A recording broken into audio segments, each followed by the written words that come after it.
Horrors found on school laptops. Let's get it. Yo, Gold, can you put, oops, my hand slipped in my pants. Like, gang, all you gotta do, quite literally, is just, like, okay, this looks really wrong. What the fuck am I doing? Well, you just bring your hands out of your pants, gang. Like, I already wiped it on my shirt. November 2009. Mommy, come back. A 10th grader is called into the assistant vice principal's office shortly. Like, I'm entertained, I'm not. I felt very uncomfortable. Currently staring him down. Can you play? Is upset over It's something. just nasty. She accuses him of, quote, I bookmarked it. improper behavior. He doesn't know what she's talking about. Thanks for putting me on. The school official slides a photo across the What table. is this? Asking We're the boy to watching explain. horrors found on school laptops. I'm not gonna lie to you, we're probably gonna see some goon shit. Explain it. He picks it up. It's him. In his bedroom at home. She was sucking a spoon a second ago. He's never seen this before. Wait, how did the school get a people hold do of this anything picture? on Twitch, bro. And who even took it in the first place? Like, how can they can do all that, but like if I say some crazy shit, like I get banned. This single interaction would result in a snowballing series of horrifying discoveries about the nature of this school district's student laptop program. The first case of its kind, but unfortunately, not the last. Let's not get ahead of ourselves though. To understand this case, we need to learn about where it takes place. Our story starts 12 miles outside downtown Philadelphia, in the sleepy suburb of Lower Merion. Wait a second, I'm going to Pennsylvania in like 2 days. Is this guy stalking me? Home to just over 63,000 residents, Lower Merion's urban landscape looks much like the sorts of neighborhoods you would see in a Hollywood movie, with everything from grand Tudor and colonial revivals. Bro, I wish I had a house like this. These houses are so nice, bro. Dead ass. Large McMansions dotting the winding tree-lined residential streets. It all gives an air of money, and indeed, the people who call Lower Merion home seem to have a lot of it. In 2007, the average family income for the area was $148,000. Hey, yo, rent! Just under 3 times the national average of the United States. It's no surprise then. Wait, what did he say? Tiny income for the area seemed to have a lot of it. In 2007, the average family income for the area was $148,000. God just damn! under 3 times the national average of the United States. It's no surprise then that in the only Western country where public schooling is mostly funded on a local level, that schools in an area like Lower Merion are exceptionally well provided for. And that's what my house looks like. Like, I guess? $32,000 being spent per student per year in the district. In 2009, some of that money would go to a new program, one that sought to purchase laptops. Have y'all ever been to a private school? I've never been to a private school in my life, bro. Students could use to complete their work in a more real-world professional way. I technically am? Well, yeah, because you're homeschooled. I was going to go to one? Oh, wow. How come you didn't? Just enhance the academic experience overall. This was something of a trend in the late 2000s, and if you're the same age as me, you'll no doubt remember antiquated computer labs with their rows of off-white CRT monitors slowly being exchanged. Bro, okay, bro, can we stop sending these links, bro? This one doesn't even work. For carts containing racks of laptops that teachers could just wheel out for their students whenever they needed them. Yo, I forgot about those, bro. Of chunky Toshiba laptops. Dude, I remember, like, I was the type of kid that I would always want to put everybody's laptop away because I thought it was so cool. I don't know why. Racks of laptops that teachers could just wheel out for their students whenever they needed them. My memories of this time mostly consist of chunky Toshiba laptops that were somehow slower than they looked, and you could only really use them during class when the teacher would hand one to you, with the only exception being I made my friends put mine away. To use during study hall or something. This was certainly not how it worked in Lower Merion. No, these students. Yo, looking at these classrooms is making me realize how I used to think like a lunchroom is. So like, bro, when I got to high school, right? For some odd reason in my head, I thought everybody's like high school like lunch had like McDonald's, Wendy's, fucking Domino's. Like, I don't know why I thought that was a thing. So then when I went downstairs to the lunchroom, because I was in the basement, I got so disappointed. The fucking movies lied to me, bro. Weren't using thick Toshibas, they were using MacBooks. Moreover, it wasn't just an in-school replacement for a computer lab. These MacBooks were distributed to students under a one-to-one program, meaning each and every student would have a single laptop that would be Guys at theirs for a lunch? time, That'd be tough, even bro. bringing them home with them after school. I want to be inside of a I'm five. sure I want to many be of you inside of watching five. who I are want to be still inside of attending Five school Guys. past 2015 likely remember receiving a Chromebook that you could use That was a terrible stutter. That was a terrible stutter. Like that, my God, that joke didn't even come out good because of fucking. at home under a similar one-to-one program. But this wasn't nearly as common of a thing in the late 2000s. The Lower Merion School District was truly ahead of the curve with this. Being the trailblazers they were, the school district didn't really have any set precedents to follow when it came to policing the use and misuse of these school devices. You can keep an eye on what somebody is doing with school property in school, but how are you supposed to do that once they're at home?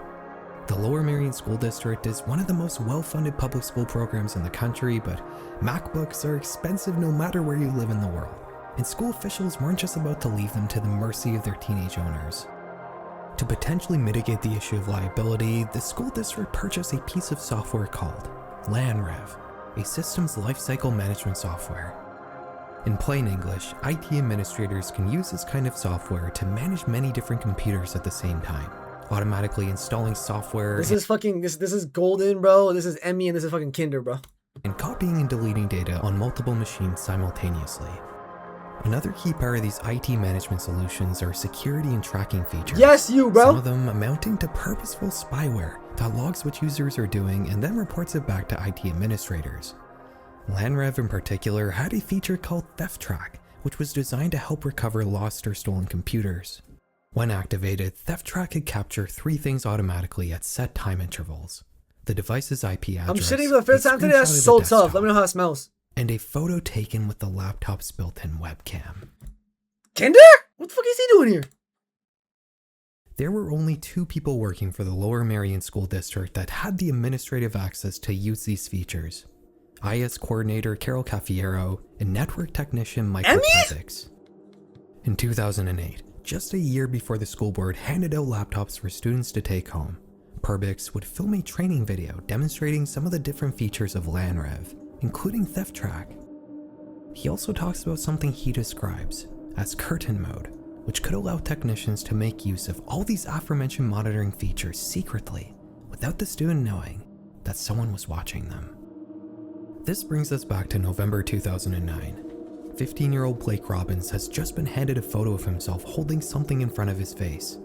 The assistant vice principal, Lynn Matsko, insists that it's a pill, but Blake says it's a yellow Mike and Ike candy.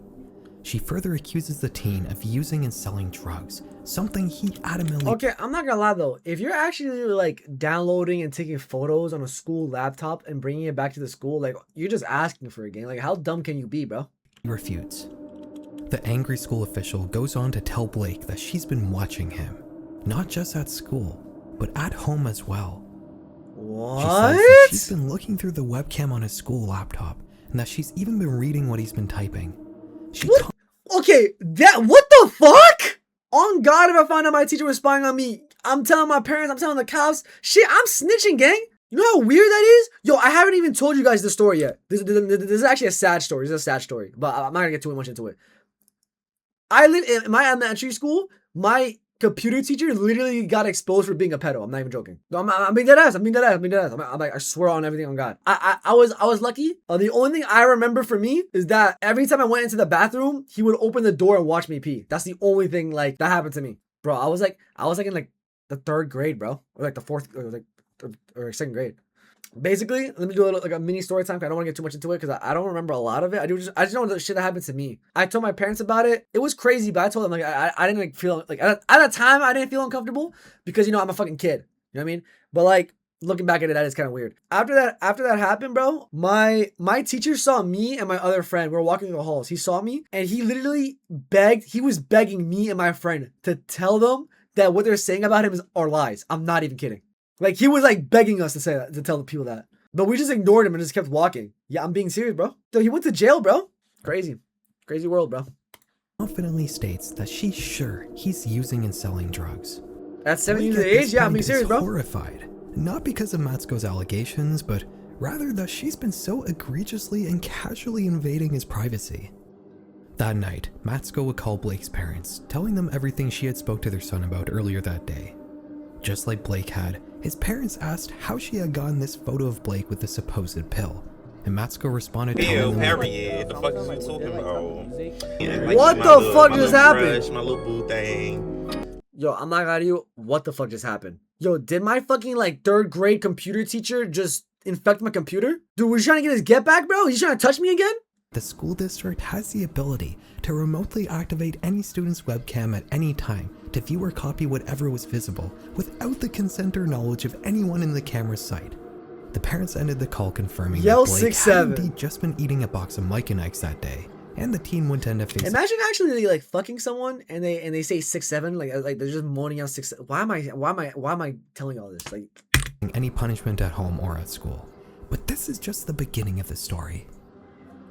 2 months later in February, Blake's family would file a class action lawsuit against the school board, alleging violations of multiple civil rights laws, Digital Communications Acts, wiretapping laws, and even the 4th Amendment. For my fellow non-Americans out there, that's the one that protects people against unreasonable search and seizures by government institutions. Best part is that you didn't have to say that. The suit alleged that the school board had indiscriminately remotely activated what amounted to hidden cameras in students' homes without their consent. Blake may have been the first case to spark this fire, but soon enough, it would burn much brighter than anyone had ever anticipated. For one thing, it wasn't just a single photo that I won't lie, I used to cover these cameras though. Like every laptop I had, I would cover this camera, bro, because of hackers, bro. Nah, I 100% covered all these. Pictures of him sleeping, and others that we probably shouldn't discuss on YouTube. In total, the school board had collected 400 hidden camera photos. What the fuck? Soon enough, a second student would file a similar lawsuit against the school district. Jaleel Hassan. Bro, I just don't understand how people can like kids, bro. I'll admit, this one is quite a bit more disturbing. Matsuko had been spying on Blake to find some reason to get him in trouble, but internal school emails revealed that multiple district employees have been taking photos with Jaleel's webcam for entertainment purposes, with one employee describing the student's home life as a soap opera. Another employee would respond to that stating, quote, "I know, I love it." The school board would state that they had only remotely activated student webcams a total of 42 times over 14 months. But that figure would soon grow astronomically. By April 2010, just 2 months after Blake's parents initially filed their lawsuit, the school board would admit to taking a... Okay, my thing is like, as a public fucking school, like why do you need to take photos of children? Like why is that even a thing that can happen? Power? That's so fucking disgusting. Like I'm not even kidding, that's disgusting. Genuinely disgusting. Like what? Most of these are like elementary students too, right? Or like middle, bro? Like, bro, you like barely know any of this shit is, bro. Total of 30,000 hidden camera photos over the previous 2 years. With only 2 members of staff having the administrative power to activate Theft Track at all, the buck would ultimately stop with. But like, bro, people like these, they need to go to fucking jail, bro, or get fucking like I don't even know, exiled from the world. And Mike Perbix and Carol Cafario. Would you do pred catches? Probably not. Be placed on administrative leave. Bro, my old high school probably has all my class vlogs. Yo, Angel, you got class vlogs? Fucking nerd. Carol, nah, I'm kidding. I used to do the same shit.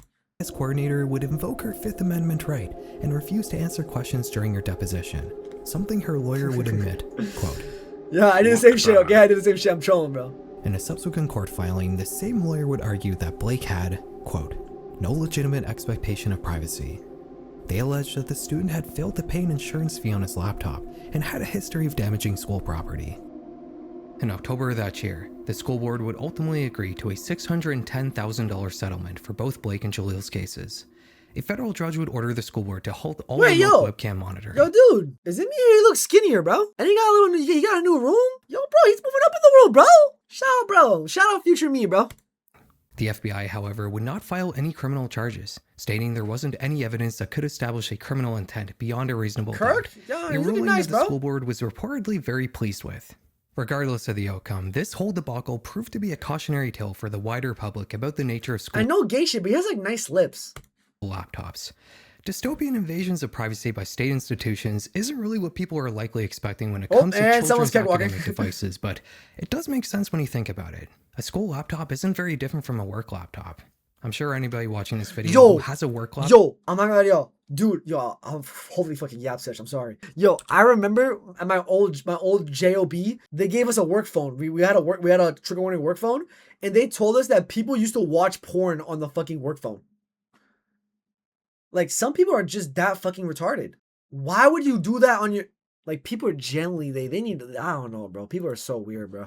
Top fully expects it to be chock full I'm of scared to tracking open software Discord of all on work kinds. Wi-Fi. Like, dead Maybe ass. not Same way. secret I'm literally webcam same recording thing. software, but then again, I'm sure many of you put a little sticker over your webcam when you're Nuke not the whole using generation, it. dead When I ass. had a work laptop, I didn't use it for anything personal. I was aware of the nature of IT device management.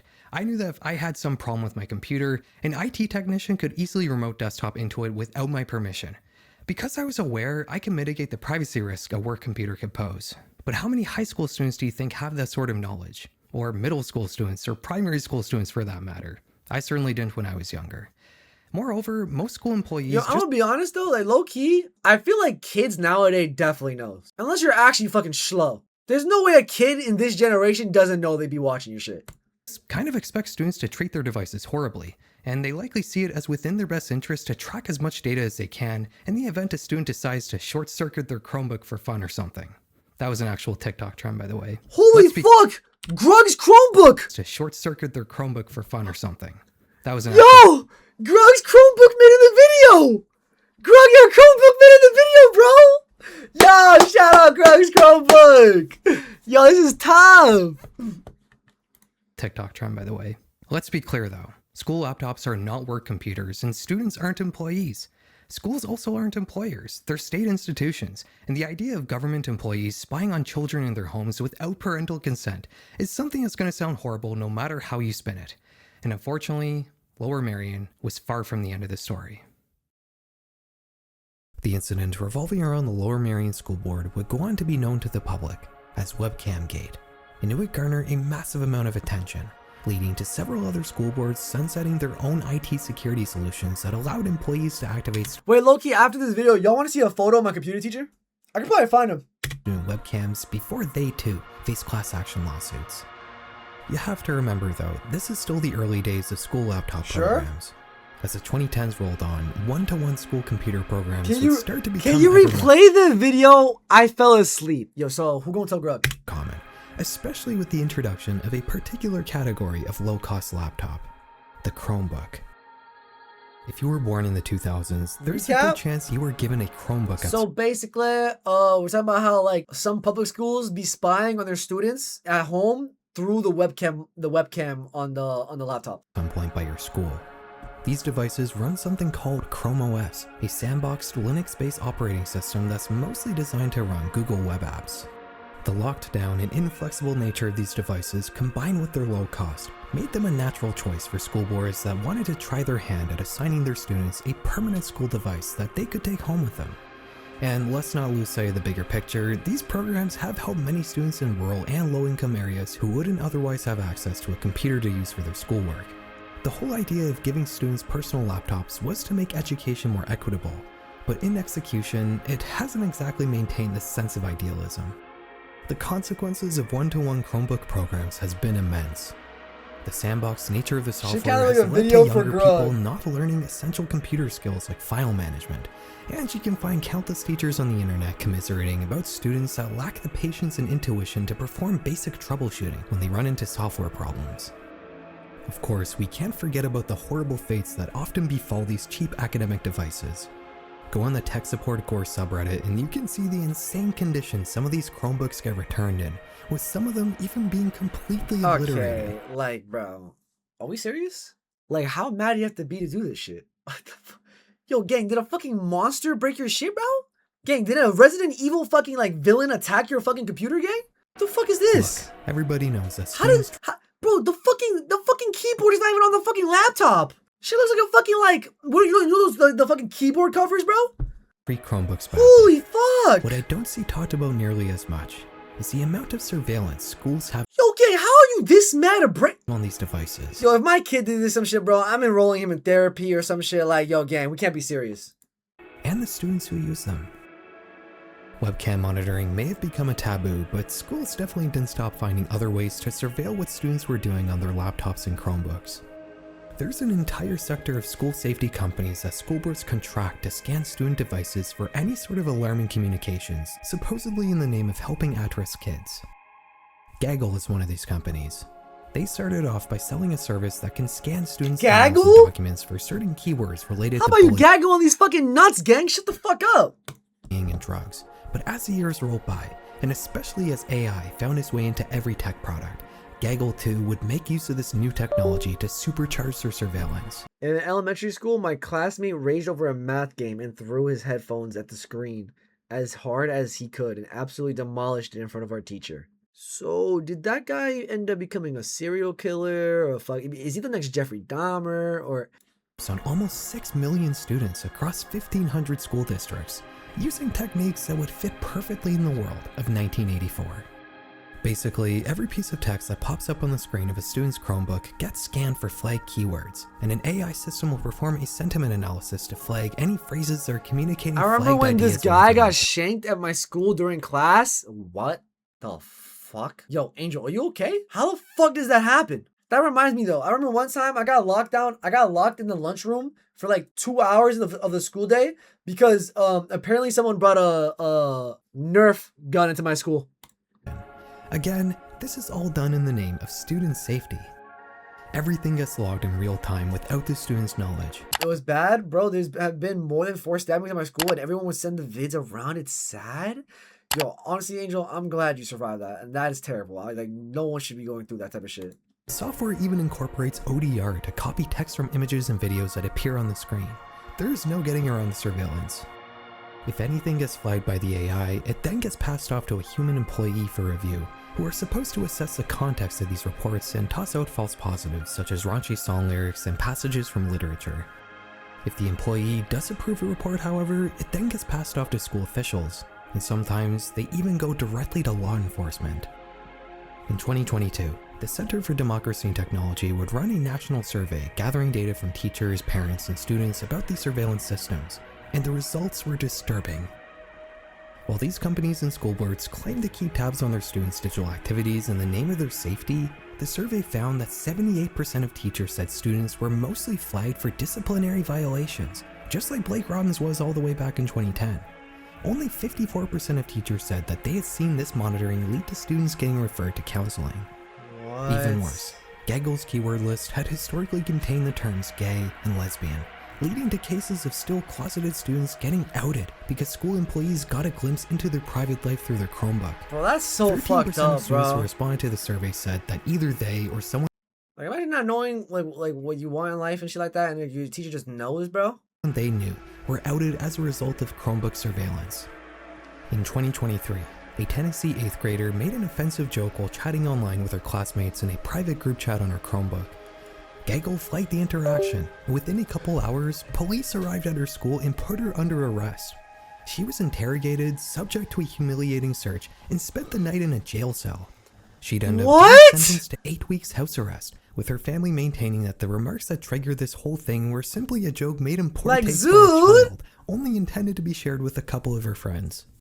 A 2025 class action lawsuit by students in Lawrence, Kansas, What type of fucking random ass kid is this? Who the fuck is talking?